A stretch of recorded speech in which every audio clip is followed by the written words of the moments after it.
दोस्तों, हमारे चंद्रयान-3 को लॉन्च हुए 1 महीने से ज्यादा बीत चुका है और अब ये मिशन अपनी मंजिल के बेहद करीब है। जैसे जैसे ये चांद के नजदीक पहुंच रहा है, हमारी उत्सुकता और बेचैनी बढ़ती जा रही है। पूरी दुनिया की नजरें इस समय चंद्रमा पर है और इस बीच हमारे इसरो वैज्ञानिकों ने एक बड़ा खेल कर दिया है। एक ऐसा कारनामा जिसने हमारे इस अंतरिक्ष यान को चांद के बिल्कुल करीब पहुंचा दिया है। इतना ही नहीं, चंद्रयान को अपनी मंजिल साफ साफ दिखाई भी देने लगी है, लेकिन इसके साथ ही वैज्ञानिकों को आने वाले खतरे की भी चिंता है और उसको लेकर वो पूरी तरह सतर्क है, क्योंकि यही पड़ाव है जहां हमारा चंद्रयान-2 फेल हुई। अब इसरो ने आखिर क्या कारनामा किया है? हमारा चंद्रयान इस समय चांद के कितना नजदीक है और वो कौन सा खतरा है जो हमारे इस मिशन को बर्बाद कर सकता है? ये सब कुछ आज हम आपको बताने वाले हैं, इसलिए वीडियो को अंत तक जरूर देखें। दोस्तों, 15 अगस्त 2023 को हमने अपना 77वां स्वतंत्रता दिवस मनाया। पूरा देश आजादी के जश्न में डूबा था और लोगों का सेलिब्रेशन खत्म भी नहीं हुआ था कि तभी इसरो ने उन्हें जश्न मनाने का एक और मौका दे दिया। जी हाँ दोस्तों, हमारे चंद्रयान ने अभी अभी अपने मिशन के एक बहुत अहम पड़ाव को पार किया है। अब ये सब कैसे हुआ, चलिए इसके बारे में आपको डिटेल से बताते हैं। असल में 16 अगस्त की सुबह चंद्रयान अपनी चौथी कक्षा में चांद की सतह से करीब 1000 किलोमीटर की ऊंचाई पर उसके चक्कर काट रहा था। लेकिन सुबह में इसका ये ऑर्बिट पूरा हो रहा था और प्लान के मुताबिक इसे आगे बढ़कर चांद से 1000 किलोमीटर की दूरी को कम करके मात्र 100 किलोमीटर की दूरी पर चांद की 5वीं और आखिरी कक्षा में भेजा जाना था। हमारे इसरो के वैज्ञानिक बेंगलुरु स्थित ISRO telemetry tracking and command network इस ट्रैक में अपने इस पड़ाव के लिए पूरी तरह तैयार थे। हालांकि उनके दिमाग में पूरी टेंशन थी, क्योंकि ये कोई छोटा मोटा काम नहीं था, लेकिन उन्हें अपनी कैलकुलेशंस पर पूरा भरोसा। इसी के चलते सुबह के करीब 8:39 पर वैज्ञानिकों ने एक बटन दबाया और चंद्रयान के इंजन को चालू करके उसे चांद की 100 किलोमीटर वाली 5वीं कक्षा में धकेल दिया।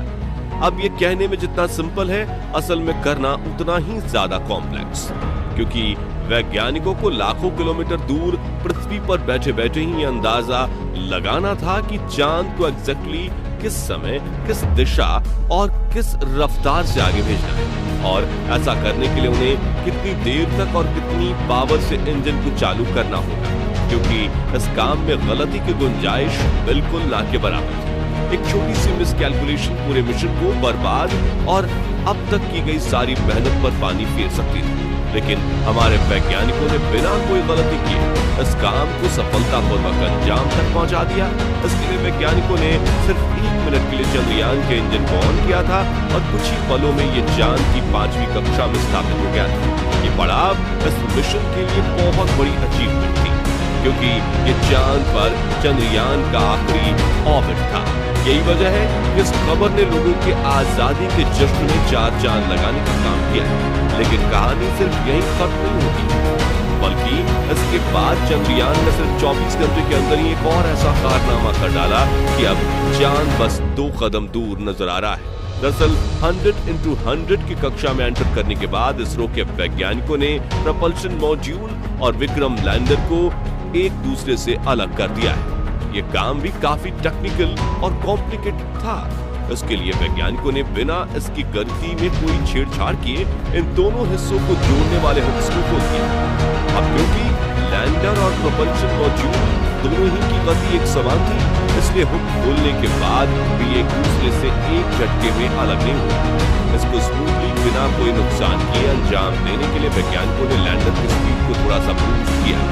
अब क्योंकि हुक्स खोले हुए थे, इसलिए स्पीड बढ़ते ही लैंडर प्रोपल्शन मॉड्यूल को पीछे छोड़कर खुद आगे बढ़ गया और अब आगे का सफर लैंडर को खुद ही तय करना है।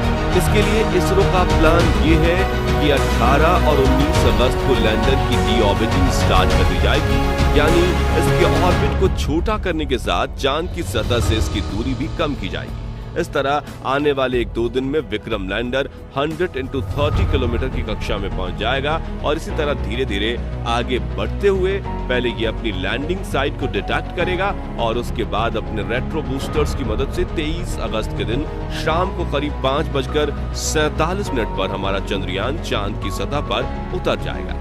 लेकिन ये मिशन का सबसे मुश्किल और पेचीदा फेज होने वाला है, क्योंकि आपको याद दिला दें कि आज से 4 साल पहले हमारा चंद्रयान 2 इसी पड़ाव पर आकर क्रैश हो गया था और इसरो के पूर्व चीफ के सिवन का प्रधानमंत्री के कंधे पर सर रखकर रोने वाला मंजर आज भी हमारे जहन में ताजा है। तो अब सवाल ये उठता है कि चंद्रयान 3 का हाल चंद्रयान 2 जैसा ना हो, इसके लिए वैज्ञानिकों ने क्या तैयारियां और क्या बदलाव किए। लेकिन उसका जवाब जानने से पहले चलिए हम आपको बताते हैं कि चंद्रयान 2 आखिर क्रैश क्यों हुआ। दोस्तों, चंद्रयान 2 भी चंद्रयान 3 की तरह अपने प्रपल्शन मॉड्यूल से अलग होकर जी-ऑर्बिटिंग स्टार्ट करने तक पूरी तरह से सफल रहा और किसी को भी इसके क्रैश होने की रत्ती भर उम्मीद नहीं थी।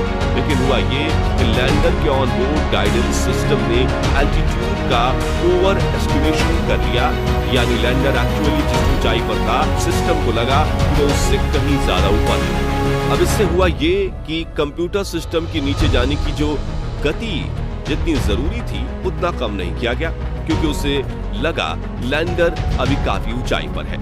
इसके अलावा लूनर सरफेस से सिर्फ 2.1 किलोमीटर की ऊंचाई पर किसी टेक्निकल ग्लिच के चलते इसरो से इसका संपर्क भी टूट गया, यानी वैज्ञानिक इसे बचाने के लिए खुद से भी कोई एक्शन नहीं ले पाए और चंद्रयान 2 तेज स्पीड से नीचे की तरफ जाते हुए क्रैश हो गया। इन्हीं सब कमियों को देखते हुए इस बार वैज्ञानिकों ने चंद्रयान 3 के लैंडिंग सिस्टम में कुछ बड़े और अहम बदलाव किए हैं। सबसे पहले तो इस बार ऑन बोर्ड कंप्यूटर को एआई से जोड़कर पहले से कहीं ज्यादा एडवांस बनाया गया है। साथ ही इसमें सेंसर्स की संख्या भी बढ़ाई गई है ताकि कोई सेंसर अगर फेल भी हो जाए तो भी दूसरे सेंसर्स की मदद से इसे सेफली लैंड कराया जा सके।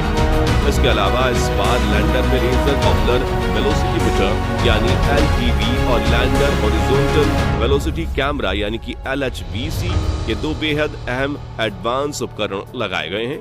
इसमें LTV का काम चांद की सतह पर लेजर से ये पता लगाना है कि लैंडिंग साइट पर कोई बड़ा गड्ढा या पत्थर तो मौजूद नहीं है। इसके अलावा LHVC का काम नीचे उतरते समय जमीन की लाइव तस्वीरें लेकर कंप्यूटर सिस्टम को भेजना है ताकि वो सही जगह का चुनाव कर सके। चंद्रयान का विक्रम लैंडर अपने साथ प्रज्ञान रोवर को ले जा रहा है।